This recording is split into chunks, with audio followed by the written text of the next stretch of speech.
Hi friends, అందరు ఎలా ఉన్నారు? ఈరోజు మనం హెల్త్కి సంబంధించిందే షుగర్, ముఖ్యంగా షుగర్ ఉన్నవారి కోసం ఈ టిప్ అన్నమాట. మనం వీడియోలోకి వెళ్ళే ముందు మన వీడియో నచ్చినట్లయితే ఒక లైక్ చేయడం మాత్రం మర్చిపోకండి. అలాగే మన ఛానల్ని సబ్స్క్రైబ్ చేసుకోండి. ఇక వీడియోలోకి వెళ్తే, ఈ గింజల్ని రోజు ఒక స్పూన్ తీసుకుంటే 500 దాకా ఉన్న షుగరు 100కి తగ్గిపోతుందని చెప్తున్నారు నిపుణులు. ఇది నిపుణులు చెప్తున్న మాట, నేను చెప్పేది కాదు. అసలు ఆ గింజలు ఏంటి, అంత పవర్ ఏంటి షుగర్ తగ్గించటంలో, దాని పాత్ర అంతగానం ఏంటి అనేది చూద్దాం. ఇప్పుడు ఏంటా అనుకుంటున్నారా? అదే అండి, నల్ల జీలకర్ర. జీలకర్ర చూసే ఉంటాం మనం రోజు, ఏదో ఒక కూరల్లో వాటిల్లో వాడుతూనే ఉంటాం. జీలకర్ర వాడని ఐటమ్సే ఉండవు.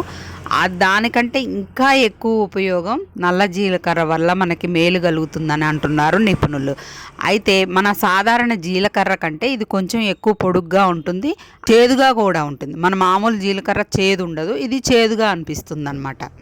అందుకే దీన్ని చేదు జీలకర్ర అని కూడా పిలుస్తారనమాట. ఇది షుగర్ని తగ్గించడానికి చాలా ఉపయోగపడుతుంది. ఈ నల్ల జీలకర్రలో యాంటీ ఆక్సిడెంట్లు పుష్కలంగా ఉన్నాయి. మన బీపీని కంట్రోల్ చేయడంలో చాలా బాగా ఉపయోగపడుతుంది. అందుకనే బీపీ ఉన్నవారు పొడి చేసుకొని రోజు ఒక స్పూన్ తీసుకుంటూ ఉంటారు. తీసుకోవచ్చు అని కూడా అంటున్నారు నిపుణులు. అలాగే ఈ జీలకర్రను ఎలా వాడాలో మనం ఇప్పుడు తెలుసుకుందాం.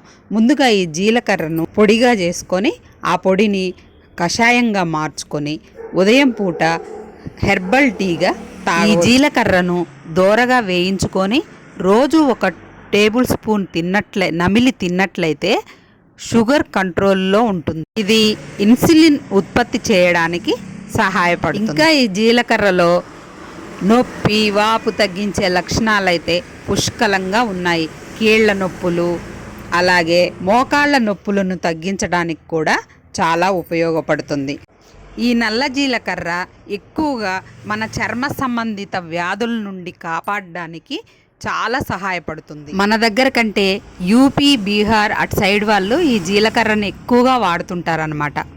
అంతే ఫ్రెండ్స్, మరొక వీడియోతో మళ్ళీ కలుద్దాం. బాయ్.